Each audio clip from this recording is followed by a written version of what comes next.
for those of you who don't know Harlan, you've been performing on such a high level as a comic. Like, you are truly one of the best comics, period. So what is your process for doing that? My process is there is no process. I don't look at comedy technically. I look at it as a spirit that flows through me.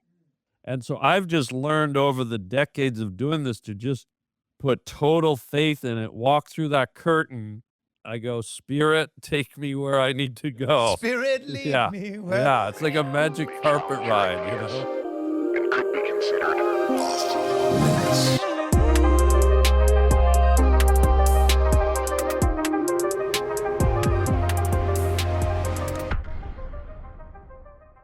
All right, let's start this podcast. Welcome to Off Limits. I want to welcome you won Guest of the Year on the Kill Tony podcast, which is the biggest live podcast in the world, I think. Is it in the world? I think on the globe. So you're in a lot of ways the best. You're a world champion. And I want to know how that has changed your life. We should start with that. Harlan Williams in the house, everybody. And, Hi. Yeah. My shirt's a little tight for anybody watching this. And part of that, it's like a lot of times that's because I've shrunk my shirt. But in fact, now that I moved to Austin, I've just been taking my workouts to another level. So I'm getting what's called stupid muscular. Oh, that's a shirt? I thought you had a rash. Like your skin's like shrimp pink. Well, it's not shrimp, it's taupe. There's a difference. Yeah, I thought it was a rash. Well, I didn't realize okay, so you had a one of shirt the on. things, well, I have a ruddy complexion, okay, because I have the Irish in me took over. Even though I'm half Italian, the Irish seem to have, those genes seem to have colonized my southern Italian genes, which is fitting if you think about history. Now, let's stop talking about melanin or lack of melanin in my skin. I want to talk about how your life has changed since you've been a world champion. Well, I've always been a champion, David. No, it's Bryan Callen.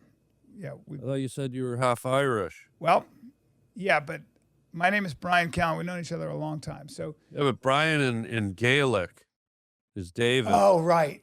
I forgot about that.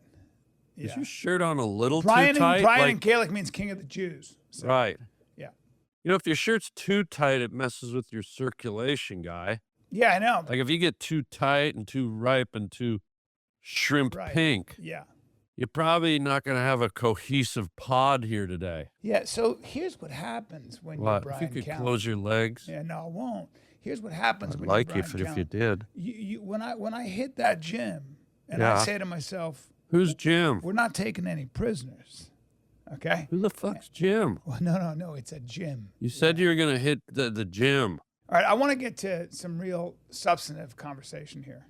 It's your podcast, guy. All right? If you could just shut the legs a little. No, I feel like I'm at Sharon Stone's gynecologist. Like, just like 4 inches. If you could tighten them up. I don't like when people try to control my body language. So I have a right to express myself. We're in Texas. I moved to Texas so I didn't have to deal with that. Look into the Grand Canyon. All right, well, you can look up here then. You know what I'm saying? Okay. So you're at the mothership this weekend. Yeah, you did a movie. You wrote and directed a movie called what? Sideman. Wingman. And you play the wingman. And the woman you cast is now on Landman. And she's the lawyer. Kayla Wallace. She's a very good actress. Oh, she's incredible. And what was that audition like? Because now she's blown up. So I auditioned her from like a whole bunch of reels, acting submissions. Yeah. Like I think about 30 or 40. And she just popped out. Like there was 3 good ones, but she was the top of the 3. And what was it about that? Because I'm always fascinated with, I've worked with actors and actresses where I go, oh, that's why you're so much better than me. Because they do this intangible thing. Well, she had the nuance, but there was a vulnerability to what she did, and she had sort of the right look as well. I wanted that sort of Jennifer Garner, like really cute touch of farm girl, and not to be creepy, but a little bit of that sexuality where you're like, oh, I'd also like to like make out with this girl. And I think Jennifer Garner has that she's got the little freckly face and the dimples, but she's also sort of sexy too. And that's I think what Julia Roberts had when she did Pretty Woman. So I was looking for that kind of quality where there are multiple levels of attraction to her. And then on top of that, she just delivered with her acting. And you throw that together, and I think when people see Wingman, they'll just fall in love with her. Yeah, she's really great. That's one of those that's that charisma, that intangible that some people have. Like it's an expression in their eyes, or even like it's a hunger. Like if you ever think about why you fall in love with somebody, or why you end up moving in with somebody, or whatever it might be. Yeah. A lot of times it's not the bone structure is one thing. They look good. It's a different. There's a look in their eye or something. There's something about it. Even though I can't see your eyes, I'm sure you have a lot of that going on. Wow. Yeah. Does this thing zoom in at all on eyes, or? This episode is sponsored by Aura. Guys, you ever wonder how scammers get your phone number, or why your inbox is flooded with all kinds of spam? Well, there are companies out there called data brokers, and they sell your data without your consent. You don't know it. They sell it to the highest bidder. They sell it to marketers. They sell it even to stalkers. And while they're legally required to remove your info if you ask, they make the process very confusing, very convoluted, all right? But guess what? Aura is a company that takes care of all the hard part by automatically removing your info from all of these sites, and they keep it off, all right? So it is, and I have a number of friends that have used this stuff. It is an excellent company. If you look at their reviews, they are crushing it. It's an all-in-one digital security company. You may already have a digital security tool, but not having Aura is like locking the front door but leaving the back door open, okay? You get alerts if your personal info is found on the dark web. You get real-time fraud alerts for credit and banking, 24/7 monitoring to help keep your identity secure, a secure VPN, antivirus, password manager, and more. US-based support available around the clock if something goes wrong. My whole family, I'm getting my whole family on this, okay? Because if anything does happen, Aura includes $5 million in identity theft insurance protection. How about that? One app, every layer of protection. That's why this podcast chooses Aura. Try Aura free 14 days at aura.com/Bryan Callen. Aura.com/Bryan Callen. In those 2 weeks, you'll discover where your data is being exposed and sold. All right. So I'm getting everybody I know on Aura in my immediate circle, because it's just too important not to do. Thank you. Aura.com/Bryan Callen. A lot of people don't know that you're an actor, and I wanted to do a little something, a little just kind of like maybe challenge you here to a couple of acting exercises. Great, I love it. I am an actor. Yeah. I'm not just an actor. I'm a trained actor. I went to Stanislavski's school in Africa. I thought you said Stanislav. No, Stanislavski in Africa, South Africa. Oh, wow. I studied with Gail Braithwaite in Cleveland for 4 years. Gail Braithwaite. And then I was Braithwaite technique? Yes. Yeah. And I also did the Kevin Bacon summer camp. The Kevin Bacon summer camp. Yeah, and then I did 4 years. Was that before you had reached puberty, or before? No, this was after. I did his summer acting camp. Right.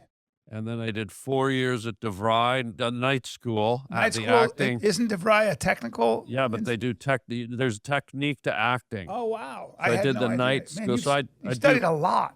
Well, I'm not finished. Sorry.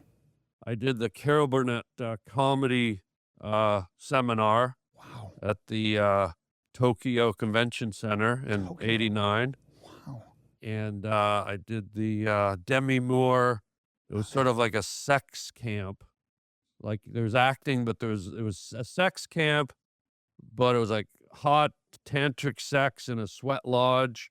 And then so learning how to use your sexuality on camera. Right, that. But then to sort of take our mind off the sex so we could regroup for the next day, because she's an actress, we do an acting seminar at night, and she called it cinnamon acting. Cinnamon acting. And what she do, she sprinkle like sort of like where this carpet, so she'd put cinnamon on the floor, and we'd do scenes from Shakespeare, We did some scenes from 3 Men and a And Baby. you'd do that when you were lying on the floor, so you weren't standing. We'd lie and stand. Okay, in Cinnamon. Yeah, because when you're doing Demi Moore's sex camp, you're dripping in sweat. Yeah.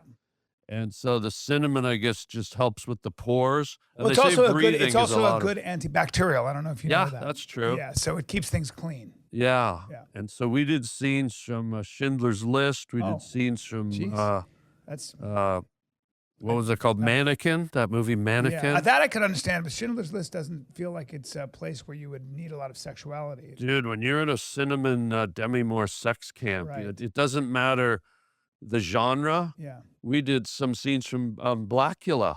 I don't know if you ever saw that horror movie with the African American vampire Blackula. Blackula. We did some scenes from 2,000 Leagues Under the Sea where Demi was off to the side. Yeah, I remember that. Spraying, squirting. She's a With squirter. The giant octopus. Yeah, the squid actually, sorry. but she's a squirter, and so she'd be laying off to the.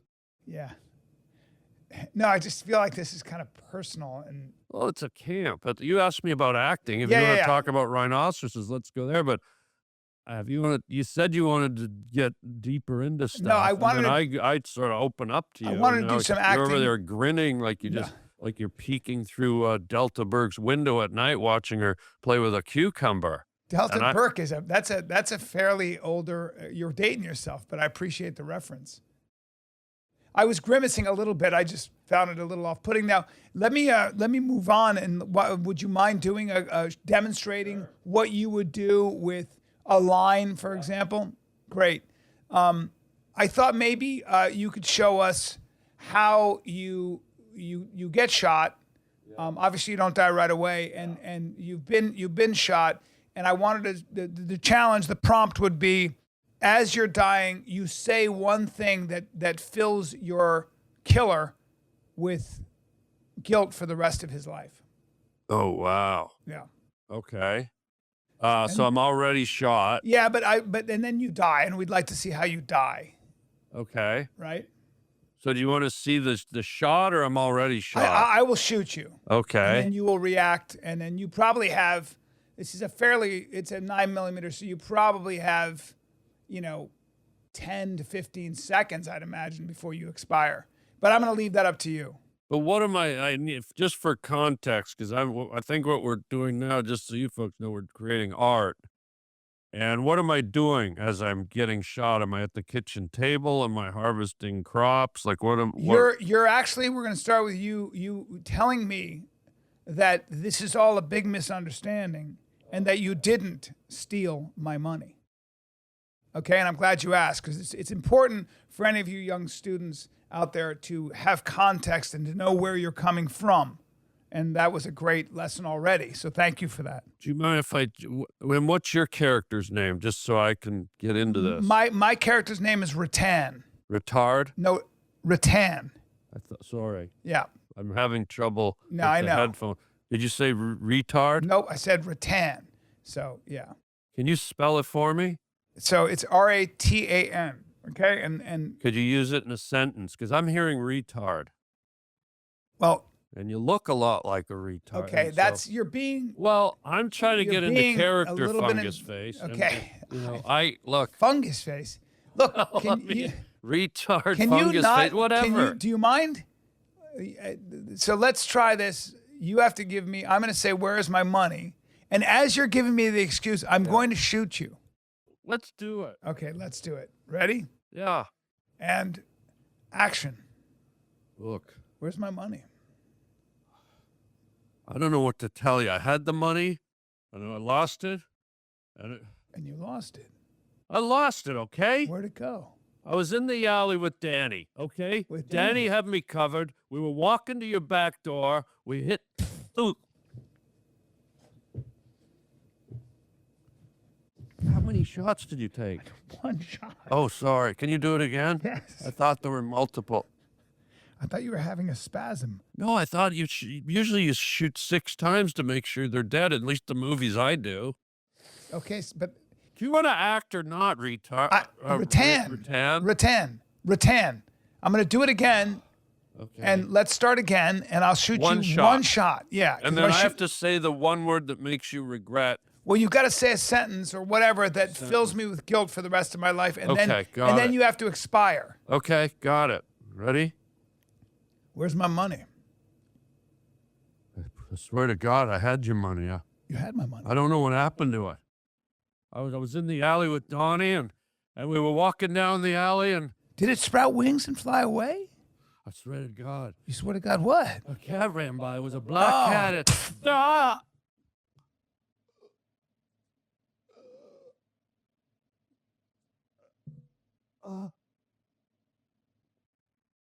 I always wanted to slam your giant clit in a minivan door. Oh. Ah. Ow. Okay. Scene and scene and scene and scene. Let go of it. Stop pulling it into your. Stop pulling it into your. Stop pulling it into your. The hell? You're pulling it into your face, dude. It's a fake plant. I was trying to act. You didn't. Well, all right. What am I, a giraffe? No, but I mean. Jesus. I haven't- Anyways, that's yeah. how I act. Okay, I really didn't understand what you said. I want to slam your giant clit into a Minivan door. Well, you said say How is something that would going to make fill me me feel with guilt? guilty. Make me feel guilty. You were supposed to make me feel guilty. Right, I never did it, and secretly look. But that's not With a acting, there's thing. layers. Have I you know, ever but, seen that, a it's, but lasagna? it's a man who shoots you. So why are you saying that? Because I want you to feel guilty that this Okay. never happened, that I didn't take your Okay, giant let's. clit. All right, Like, fine, I fine. don't know if you have fine. a 7 let's pounder, move, let's but just I move on. slam Let's it just in a move on. minivan. Let's move on. Let's try another exercise. I'd like to do one more. Yeah, this is great. Yeah. I Now, never thought all my training would come into play like this. well, this is something I'm fantastic. experimenting with. I want to do an online acting class, and I want to get people wow. who've had a lot of experience to show Yeah, I young have. actors I have. sort of what they can do. Seasoned, trained Yeah, actor. and you can apply this to a lot of things. So Yeah. this is the next exercise. Okay, You've got to tell me you love me without using the word love. got it. All right? Yeah. All right. Action. Carl, Yeah? I have deep emotional feelings for you, where I picture us on a boat, standing on the deck with the hot Bermuda tropical breeze cascading across our oiled bodies, and I slip my hand into yours and rub the hairs on the back of your neck, and my soft, puffy hand slowly crawls down your spine like an albino tarantula and finds a nest in the crack of your Armenian Okay. hair-covered ass crack. So And I'm just going to stop you there. It's a little creepy, right? And it seems to be going on for a long time. Is there any way you can abbreviate it? And it's part of the exercise. well, I can't say the L word, so I'm trying to sort of set Okay, up can you, the intimacy and the connection we have. right, but could you do it without referencing a sexual situation? I didn't say love once. Can you give me a little like credit okay, here, well, guy? That was, but if you could try it again without sort of being too sexual and mentioning the word love, okay? And we're just two guys, and I'm going to give you even more context. We've been friends a long time. I have no idea you're gay.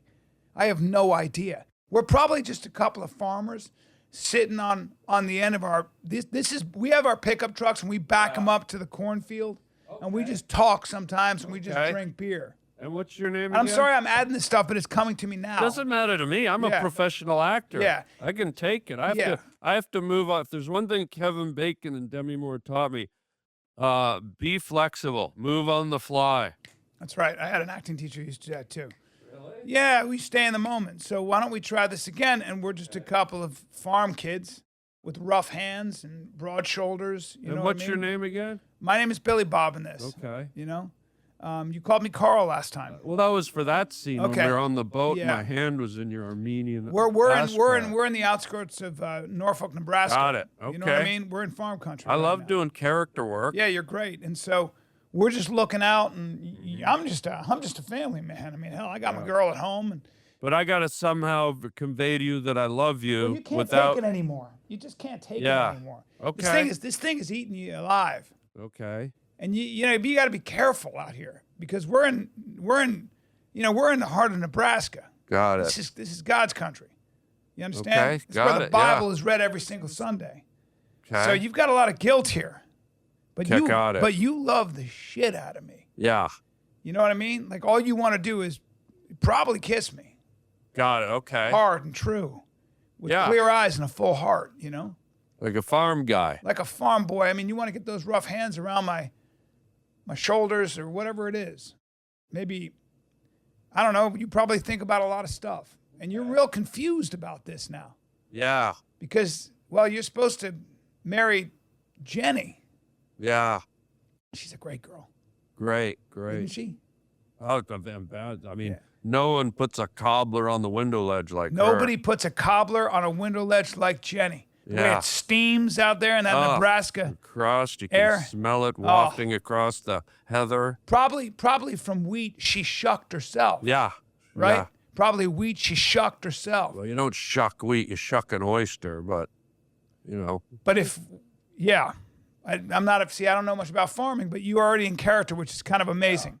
That's kind of amazing that you're already assuming a farmer's know-how. I create a history immediately. Kevin Bacon once said, history is the future if you look back on what we've done tomorrow, because tomorrow represents yesterday's dreams that permeate into the endless infinity of time. Wow. And I kind of bring this to every character I develop. Seems like okay. So why don't we start? Go ahead. Okay. And you've got to tell me it's eating you alive. Yeah. So I'll let you start with Okay. Billy Bob, and then you can just take it. Yeah. I might open up with I'll just say something innocuous. Okay. All right. Corn's high this time of year, ain't it? Oh, Billy Bob. Colt's coming in real nice and tight and ripe now. It makes me feel things that I'd love you to feel maybe deep down inside.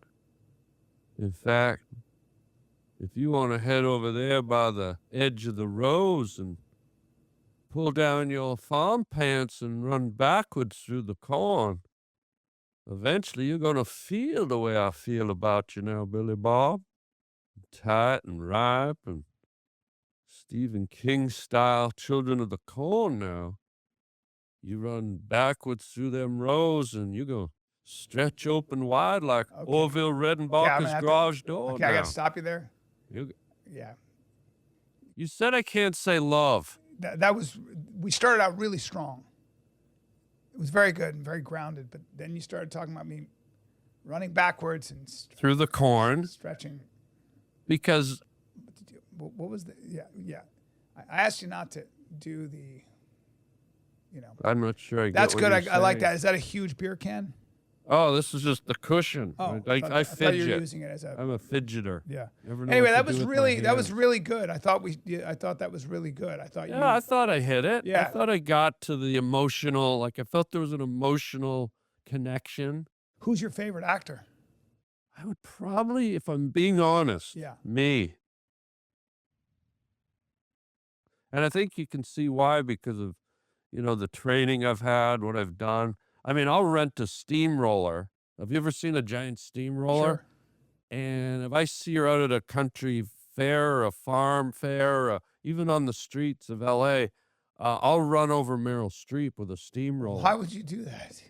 Well, because I'm the actor. Oh, right. She can go suck the rust off the side of a shrimp boat. I don't know why you're so. Well, yeah. she can go get a can of black paint, Yeah. fill in the white on a zebra, Yeah. and ride a darkie into the horizon.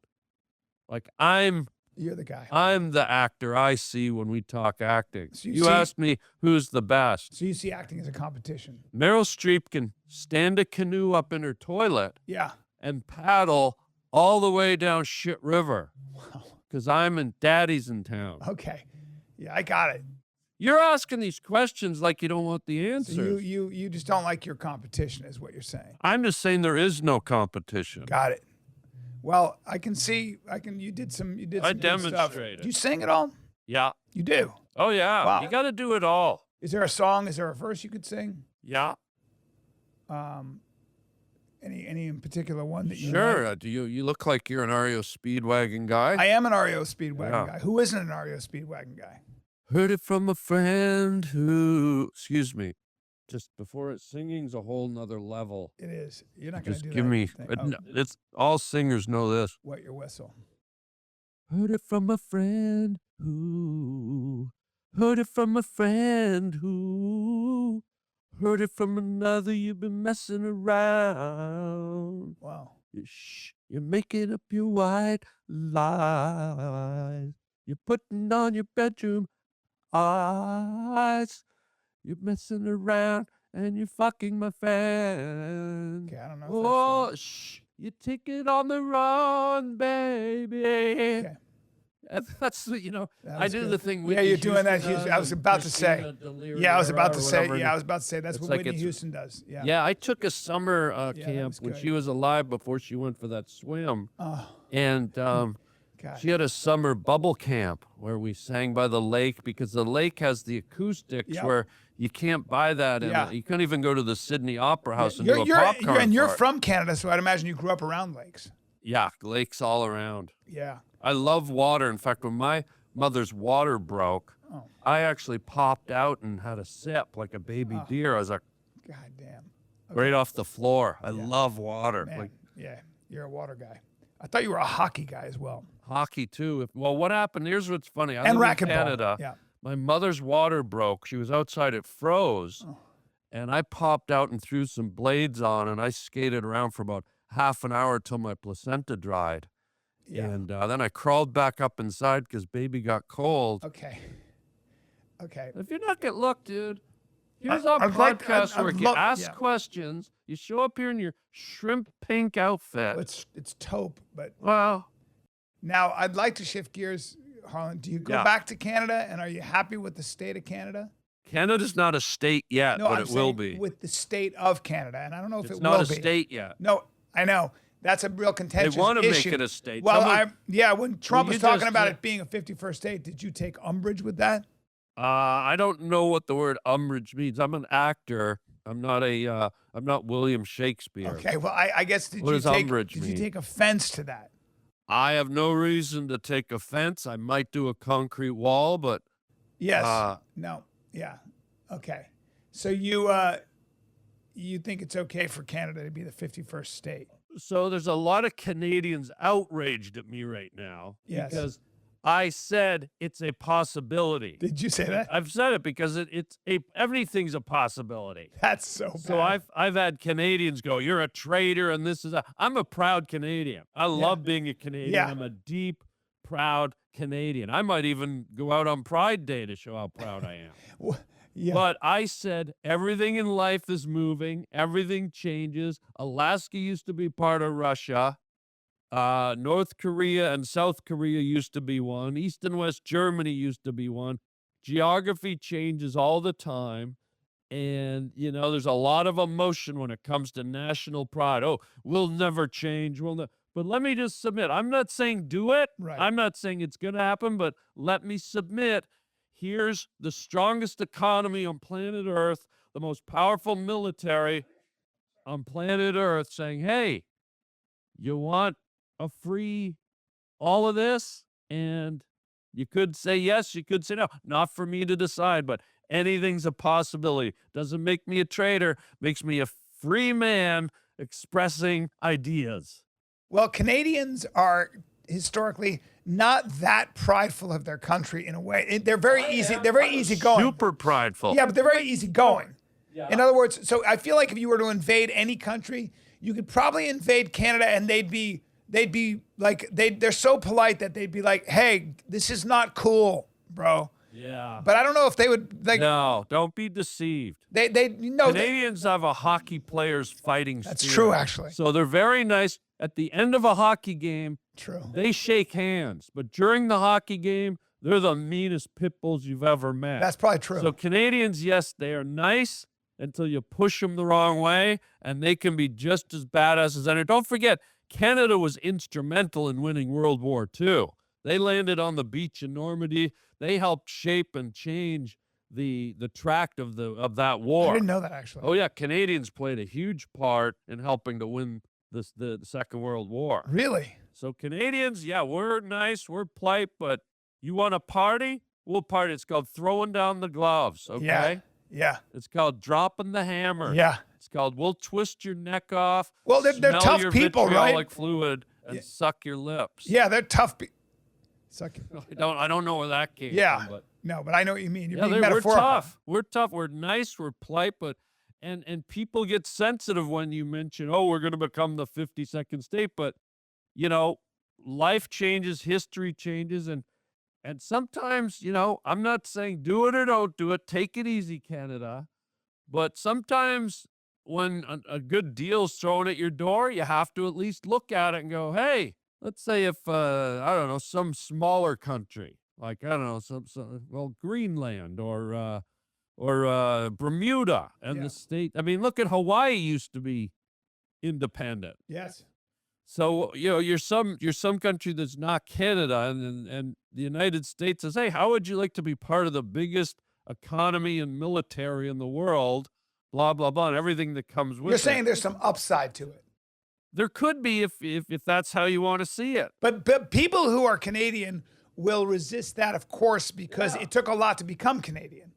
It took a lot to sort of like etch out that territory, the settlers that went through hell settling that incredible, like that inhospitable. They were called voyagers. Yeah, try living in Settlers Manitoba. were American. Yes. We had voyagers. We had guys, going through the St. Lawrence River and the Yes. Hudson's Bay and Tough people. beaver coats and big long. They're called long canoes and Yeah. Yeah.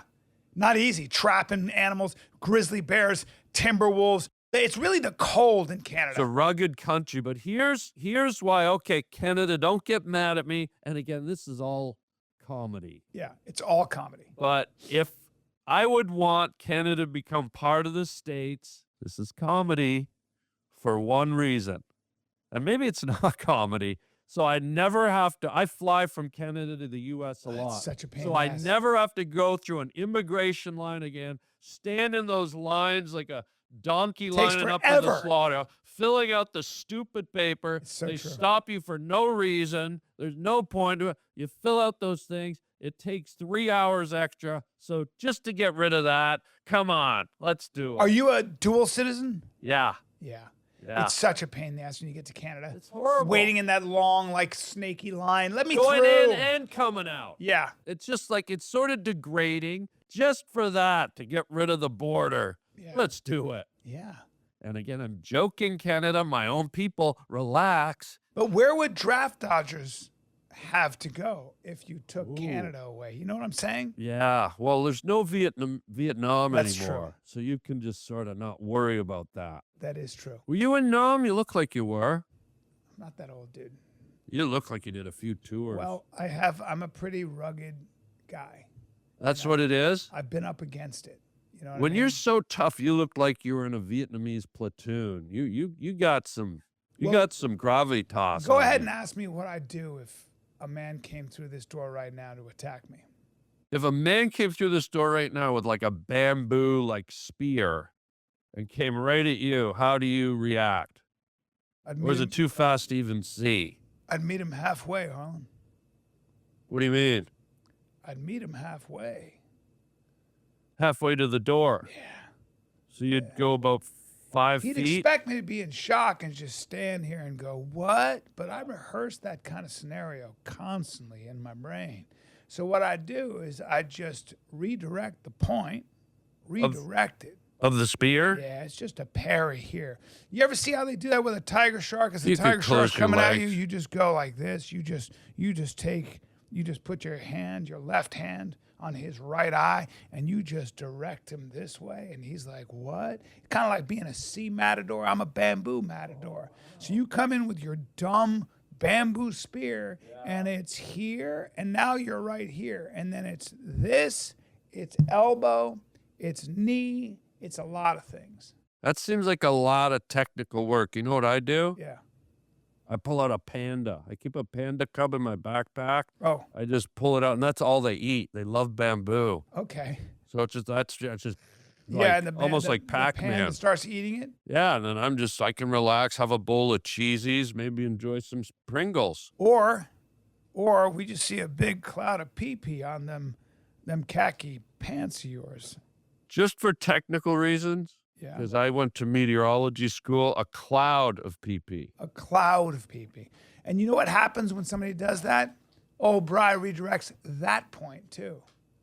Yeah. Are you into that stuff where people make sounds, girls get on microphone? ASMR. What'd you call me? ASMR, it's called.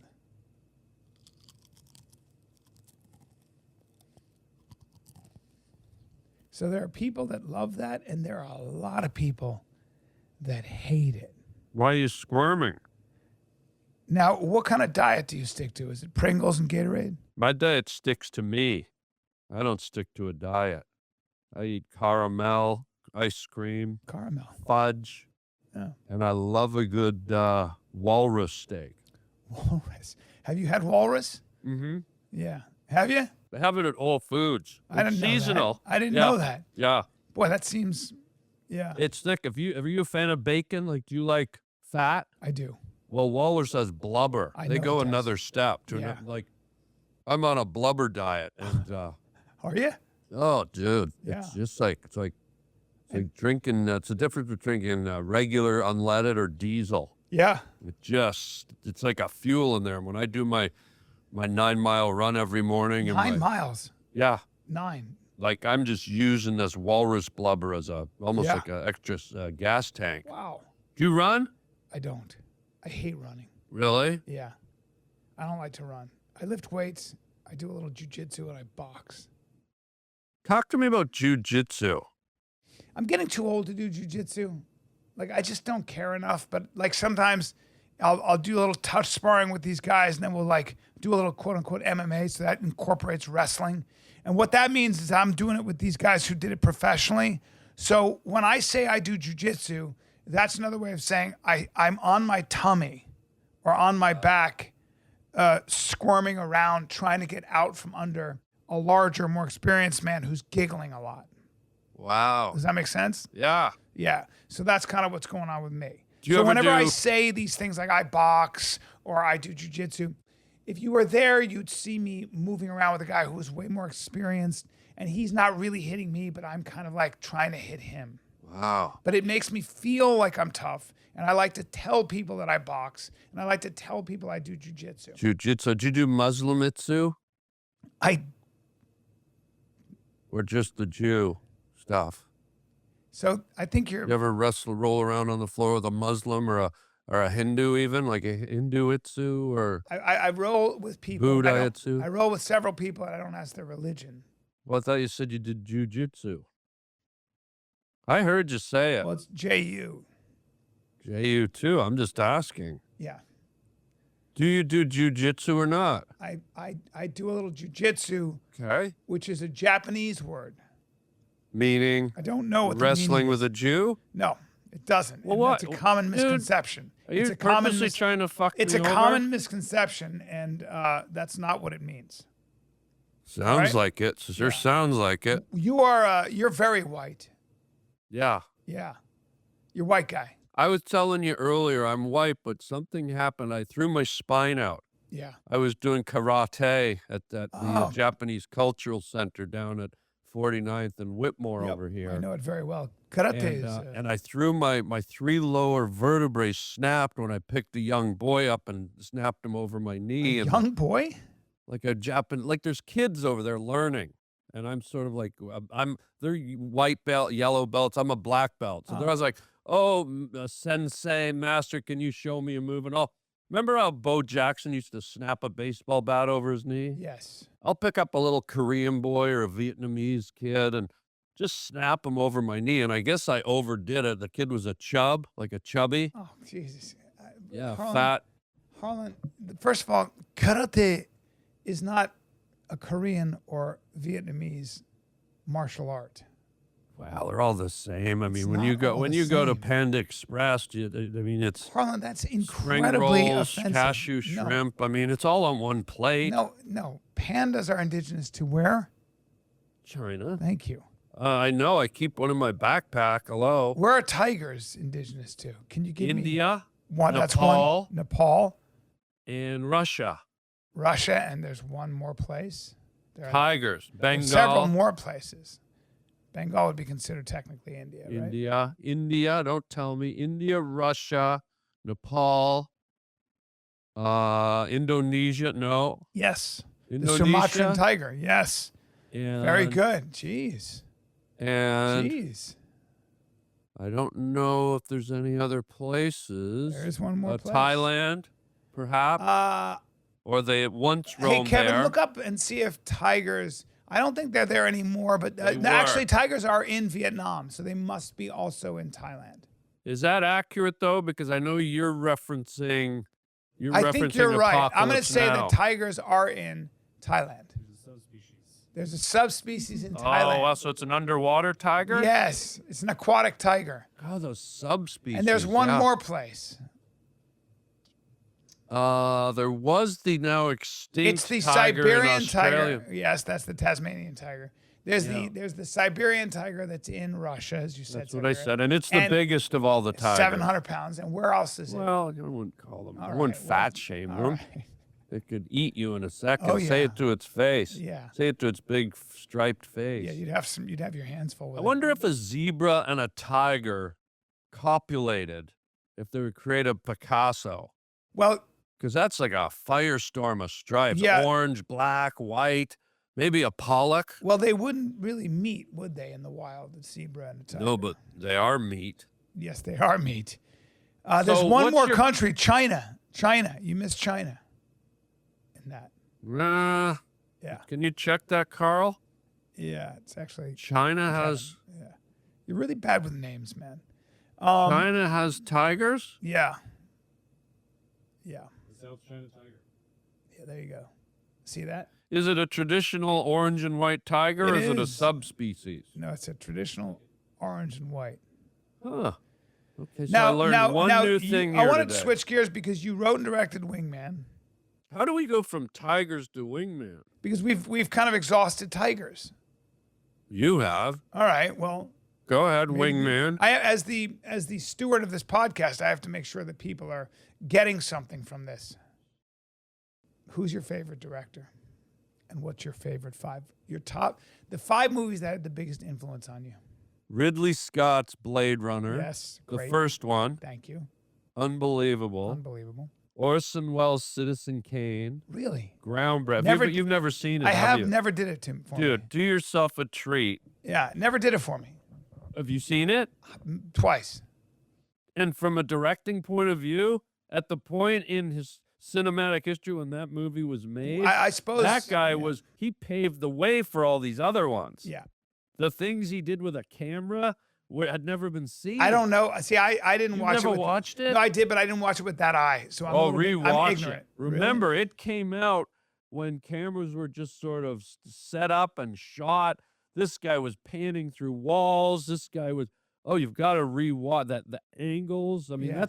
that's what really made that movie to be considered one of the greatest movies of all Because time. it was so groundbreaking. It was so groundbreaking. Rewatch it through that lens and remember that before that movie, cameras were very stationary and very sort of standard. And then he just, And he was really never able to replicate that again, was he? Well, he did a movie called Touch of Evil, which is really great. But yeah, he's one of those guys that he crested with his first huge He was movie. 24 years old, I think, or something. Yeah, and it was so monumental, it was so groundbreaking that he could never rise to that same height, and so It paralyzed sort him. of ruined his career in a way because he could never get there again. Yeah. He achieved with his first shot, which is great, but everything else paled in comparison afterwards. Although if you look at Touch of Evil, there's a film noir-esque quality to that is so cool.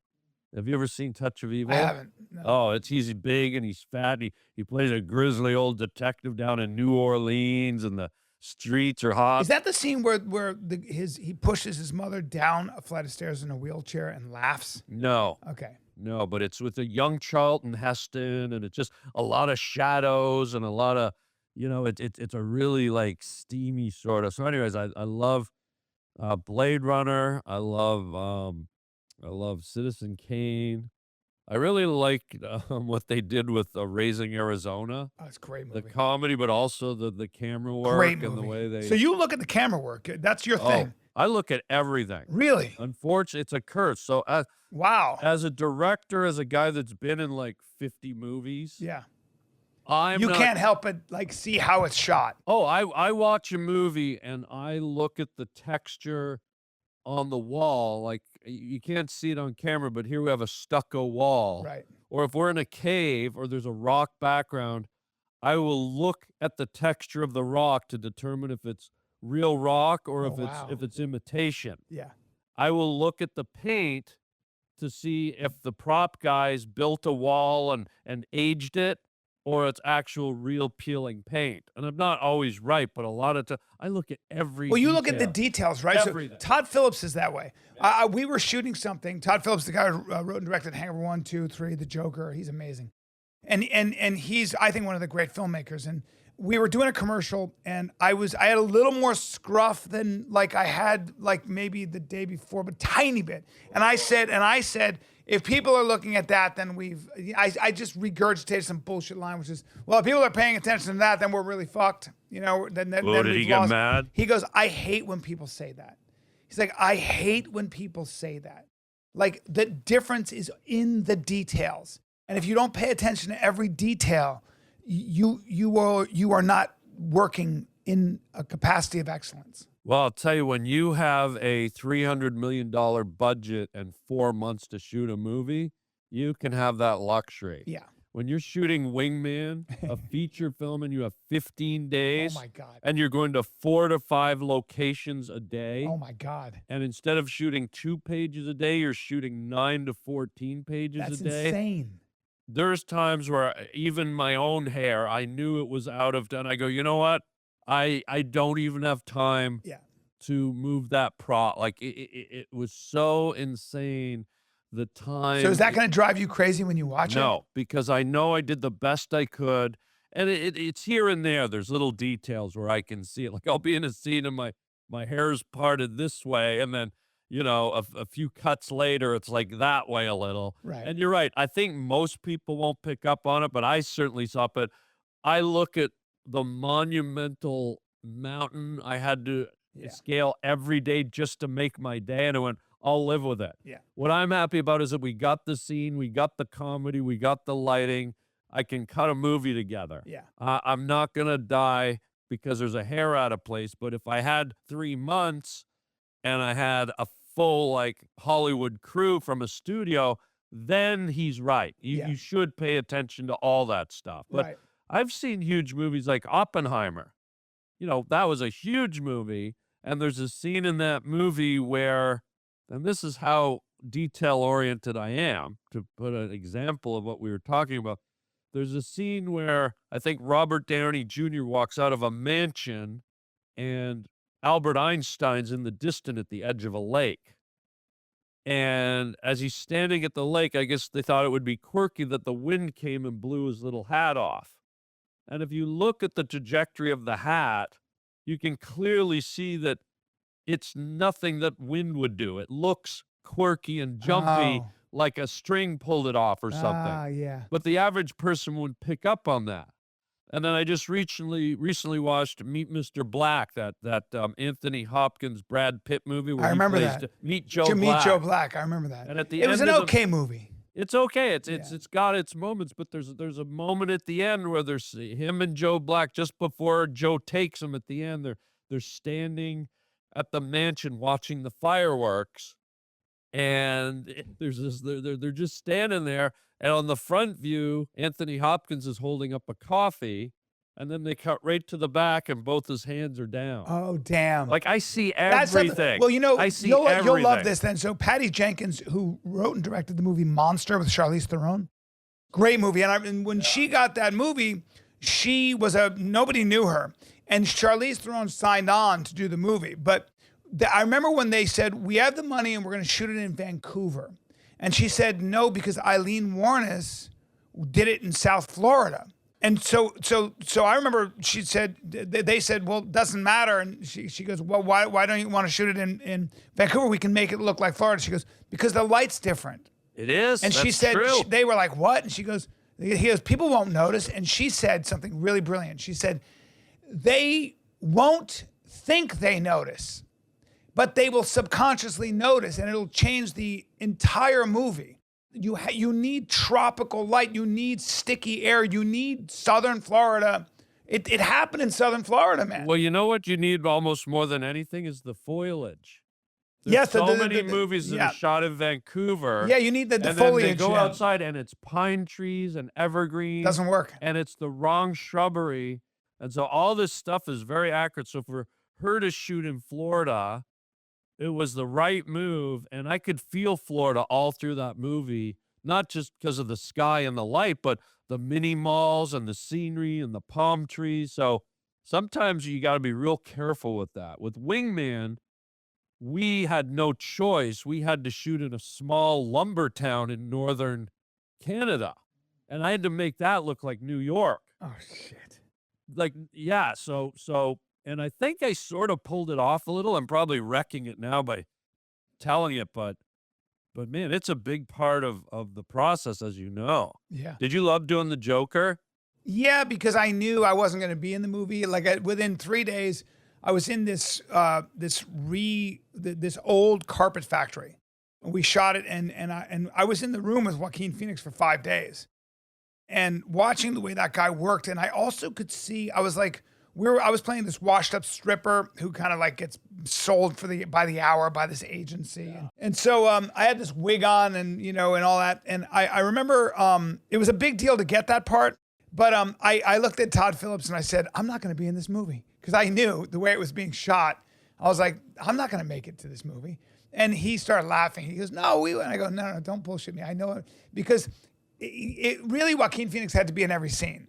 And I knew that I knew that our scenes and our improv wasn't pushing the story forward. The problem with getting comedians and improv people in a movie is they're not aware that if your improv means nothing unless it's moving the story forward. It doesn't matter you're having your own little sketch over here.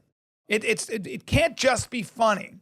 It's a little bit like, almost like stand-up. Like there's a difference sometimes between being thematic with an hour, not that anybody watches an hour anymore, but my next special that I'm about to drop is, I worked so hard at making it thematic. And if this was the 80s or 90s, people would sit through it. But now they tell you just clip it up, and it's like, clip it up.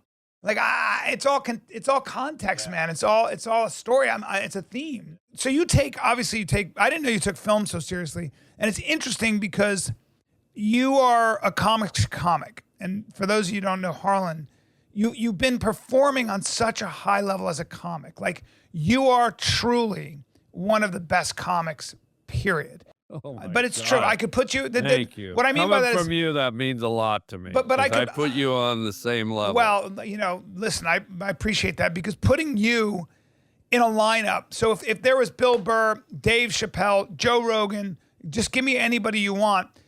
Harlan Williams belongs in that lineup with no problem, and everybody's put on notice.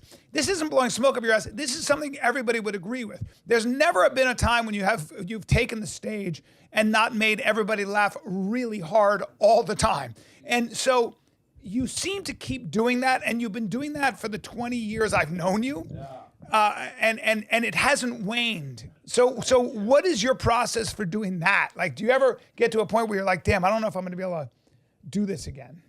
My process is, there is no process. I don't look at comedy technically. I look at it as a spirit that flows through me. And so I just know, as long as there's air moving and there's energy in the world, I was born with this flow that goes through me. A channel.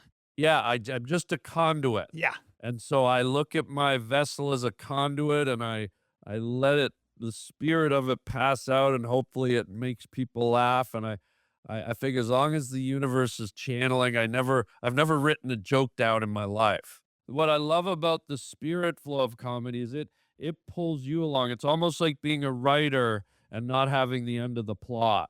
but you know the bullet points, and then you let it sort of take you and fill it in. And it's magical. And what it does for me, sorry, I didn't mean to interrupt, but for me, it lets me be entertained while I'm entertaining, because I don't know the end of the story. And a lot of times I don't know the end of the joke, but I rely on the comedy spirit flow to get me there. You know, Flannery O'Connor, she was a great writer. And she said, I sit at my typewriter every morning, not to write, but in case something happens. And I think this is the same thing with stand-up. Like, I'll just keep showing up, and I'm like, well, I'll see you in 6 months. It's going to be good. You know? And what's interesting that tells me it's true to the flow, I don't know if this happens with you, but sometimes I show up and I could be in a real jovial, silly mood. Yeah. Or sometimes I'll show up and I've had the worst day and I'm completely depressed, or maybe I'm somewhere in the middle. But the flow, regardless of the energy or the state of mind I'm in, the flow takes whatever I have and extrapolates it and brings it and creates the granola bar that you feed the audience. It's very strange. That is so strange and so true. Yeah. It's like it's a spirit. Yeah. It's a spirit. And for me, a lot of times if I'm having a really bad day, if I'm really depressed or have some anxiety, that's a very good thing for my comedy. I would even suggest if I have a lump in my throat, you better be careful, because it's going to be a good show, you know? Well, that's what's fascinating to me, because, everything would indicate, because of maybe you're in a dark mood, or I would say maybe a not feeling funny mood. I've had times where I don't even want to go up. I'm not there. I feel I'm bummed No about energy. a girlfriend, and then I go up and I let that energy create the mood for the show. And I've had some of my most amazing shows when I've been down here instead of up here.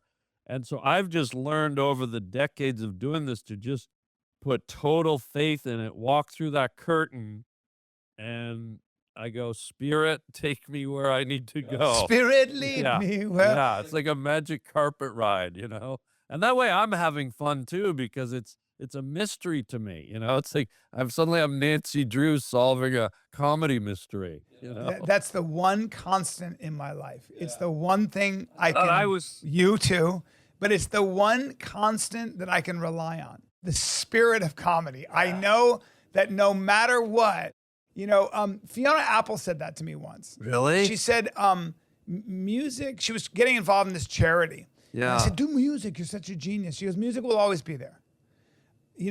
She goes, and I said, well, how do you write? She says, sometimes I'll write a song in 5 minutes, Sometimes I'll just, like one time I saw her, she was kind of had her hands clasped and she was kind of hunched over in the middle of the room. And I go, what are you doing? She goes, I think a song's coming. Oh, wow. I was like, damn. And then she said, sometimes the song will take me 5 years to write. She was really depressed because she was going through a breakup and she saw a paper bag out of the corner of her eyes. Well, she thought it was a bird flying. And it turned out to be a paper bag in the wind. She goes, there's my life right there. And then she wrote this song, Paper Bag.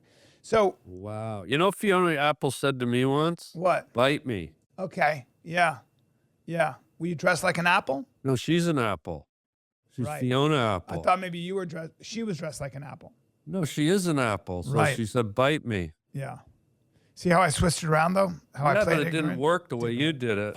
I think your flow's off. Do you need some Drano? It's a little off right now. I think It's a little off. Yeah. It's a little off. Like, dude. But this has been a very substantive conversation. It has? Yeah, I like that. I don't think so. I like that you are. And do you see? Is there any end game, or are you going to do this until you die? Do you think you'll ever stop doing stand up? Well, my hope is that I die instantly in the middle of sexual intercourse. Okay. I don't want to die in a hospital. I don't want a disease. I'd be happy to have a major heart attack in the middle of sexual intercourse. Won't be fun for my partner. Yeah.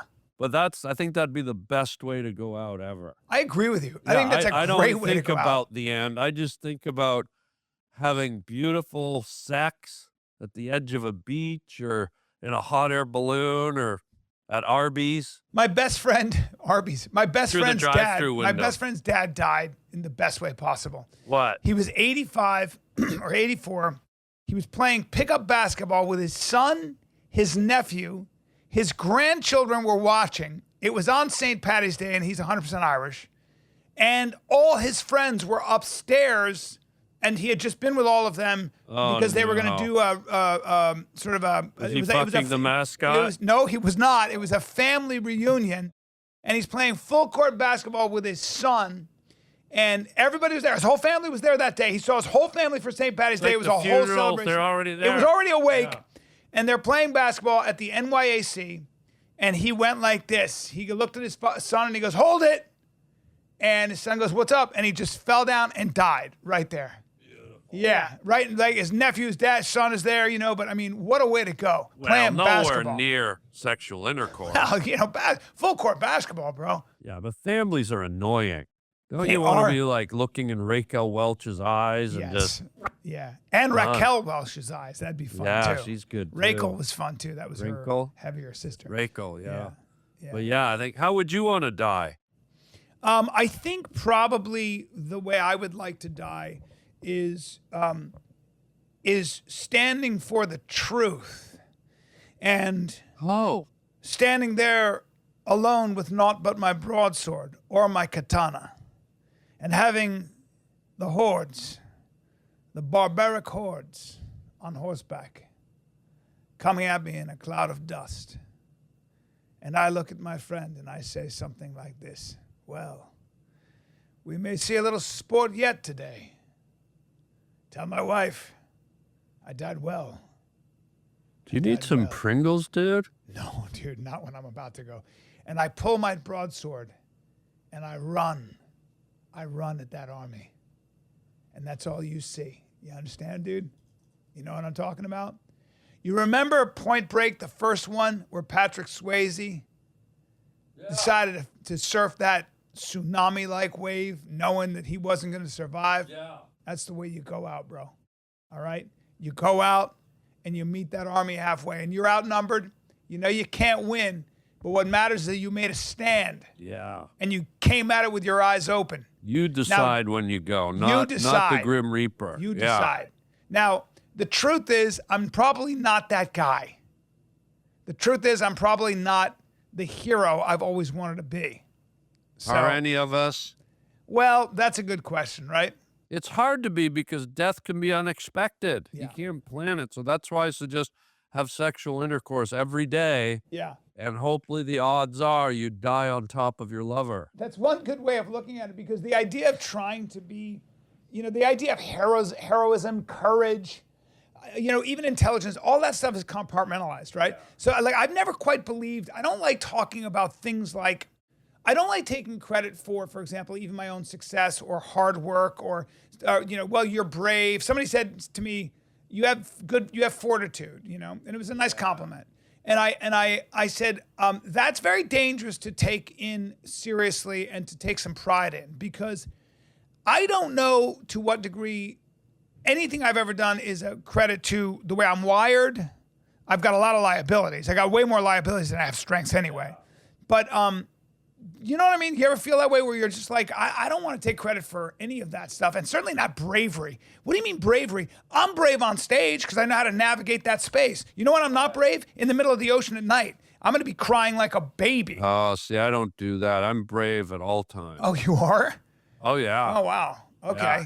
So I'll get lost in an ocean and I'll punch an endangered sea turtle right in the fat face. Oh.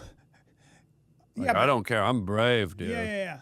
I'll kick a manatee right in the ovaries. Okay, those are not the most threatening animals, though. I'll punch a hammerhead shark right in the hammer. In the hammer. Yeah, okay. Or in the head. Yeah. What do you do for your hair? Because you haven't lost a stitch of it. You may not have a chin, but you've got it's what Elvis would have if he had lived past the age of 60. I think it's just I have intercourse every day and it keeps me fresh. So you're a real tomcat in the sack. Yeah. Like a Wolverine. Is to you, the most beautiful woman, is there a woman in Hollywood? Is there a woman out there that to you is it's like I always say, my friend said about this girl, he goes, I would move her into my house, and I don't know her. I don't know her right now. I'd move her into my house. You know, he said, my friend said, she's a 9. Started rating her from a scale of 1 to 10. My friend said, a 9? Define that. He goes, really hot. He goes, no, 9 is a girl you don't know that well that you'll move into your house. And I was like, that's an interesting way of putting it. I'd say Crystal Gale, the country singer. Really? Yeah. Bring her up. I don't know who she is. Crystal. Don't it make my brown eyes blue? Ooh, You ever hear that song? no. She has hair down to her ankles. Really? And it'd be like sort of a Can you give that mix to me? of Let me see a that. lover and cousin it. Crystal Gale. Yeah. Oh, yeah.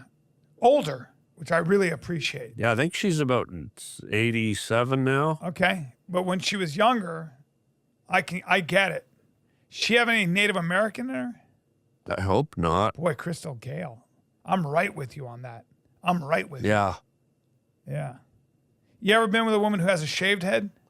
Yeah, Sinead O'Connor, the Irish girl. Sinead.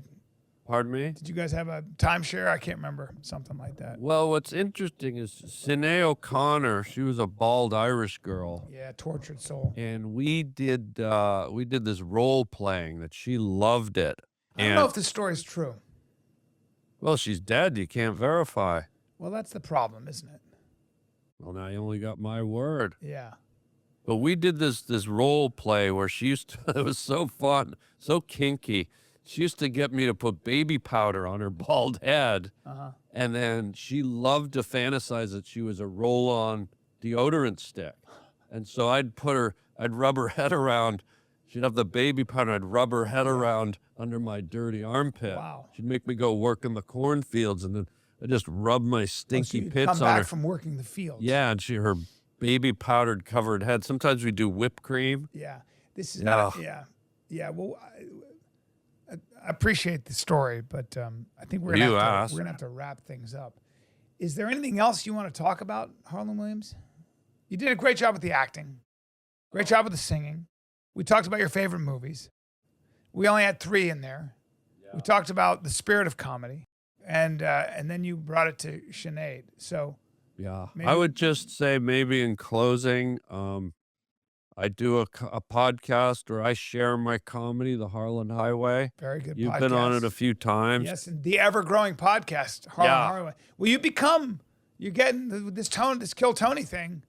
You've kind of like, you won best guest. Somebody should look this up. Oh, If yeah. you guys want to. He won guest of the year, and they gave him a trophy, but Harlan pulled out 2 trophies of his own. I had Oscars in my pants. You had Oscars in your Yeah, pants. 2 of them. Yeah.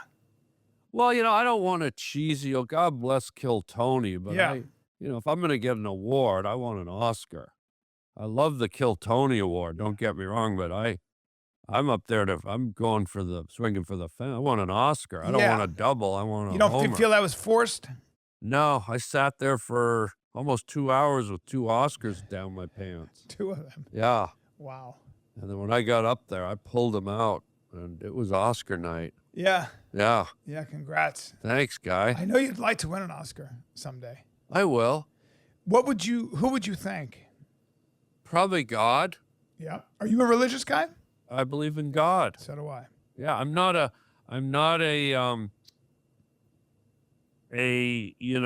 religious faith guy. Right. Not that I don't acknowledge those faiths, but my connectivity to God is through nature and through the energy of the universe. Do you pray or meditate? Oh yeah, You do. praying is very powerful. Yes. Yeah, praying. I don't meditate, but I when I'm in nature, meditation happens Yeah. to me. I don't do So does writing, meditation. right? Writing's a little bit of Writing, but yeah, just So when you pray, yeah, you give thanks, you ask for things. I give thanks. I ask for things. I acknowledge. I ask for love. I return love. I pray for my friends. I pray for all good things. That's great. Yeah, and it's I've always marveled at people that are hardcore atheists. yeah. I don't get it. I don't either. I don't- You got nothing to lose by praying. It's a free practice, and even if you believe there's nothing there, well, what if there is something there? What have you got to lose? If you're an atheist and you're suicidal or you're broke or you don't have love in your life or you're just depressed, and someone said, you could pray for free and prayer often works and usually does work. Well, I don't believe. Well, why don't you just do it for free? Yeah. It's like doing a fart, you know? It's just like you're just expelling It's also air. it's also a humble communion with something that's greater than yourself, right? And there's something that I find very refreshing about being of service. Yes. It's beautiful to lay down and submit. It's like a dog rolling over. You're submitting to the universe that whatever gifts or non-gifts or talents or skills you've been given, they're inconsequential to the bigger force that exists that may or may not have created them. And you're just lucky to be here and let them flow. And It's so true. yeah, It's and so and true. I believe what you say. It's actually there's beauty in laying down, knowing you're a strong person, but also submitting to things that are far bigger. And whatever we think we know, we don't know anything. Yeah, and that piggybacks to saying I may be a strong person, but I can be broken very easily. We're Right? so delicate. So I'm yeah. not strong. There is again something that's very freeing about submitting to the idea that I will receive the gifts and non-gifts as they come. As in some ways for me, like what helps is being the witness to that, experiencing it. So I'm happy before anything happens. So I'm not constantly lurching from craving and then avoidance and craving and avoidance, right? Like I want. Like and that is a trap that everyone falls into. Everyone, you know, and I try to kind of like I try to keep that into context. You know, I was thinking about this, you've had the same thing. I've had the public embrace. I felt what celebrities like. I felt what it is to have a lot of money and all those things. I've also felt what it's like not to have those things. Yeah. And again, that's a sensation. Yeah. One is a sensation of, I suppose, safety, comfort, and the other is a feeling of, so the converse of that, sometimes things happen in your life like chaos, and then you have the opposite of safety and comfort. But man, there are a lot of gifts in discomfort. There are a lot of gifts in uncertainty. It's an adventure. It's an adventure, and there's a union to it. There's a union to submitting, because what happens when you accept, then you're by force have to give back, or you want to give back. Yeah. And so you don't necessarily know what you're giving back, but you're giving back to the world. And so when you roll over and let the forces, you ask for help, you ask for prayer, and you take, it's like a relationship with your partner, or your children, or your wife. You want to give back. And so by receiving, you just by default, you give back. And so it's a constant flow, which makes it beautiful to accept, because then you give back as well. What would you say to yourself now if you had your 20-year-old self in front of you? In terms of what? Would you give yourself any advice, or are you satisfied with where you've come? No, my journey's been really, it's been even keeled. It's been, I feel like everything doled out when and where and how it was supposed to. Even the lower moments were part of a really wonderful journey. So Yeah, I wouldn't alter it. That's Yeah. a wise statement. Yeah. Yeah, that's a wise and wonderful conclusion to arrive at, you know? And I think really your life has culminated in this podcast. Not to say, but if you pass away right now, if your heart goes, I can't take this anymore. Yeah, this is like Then- it's like I'm having sexual intercourse right now. You know what I mean? And it's like, good night, everybody. Harlan?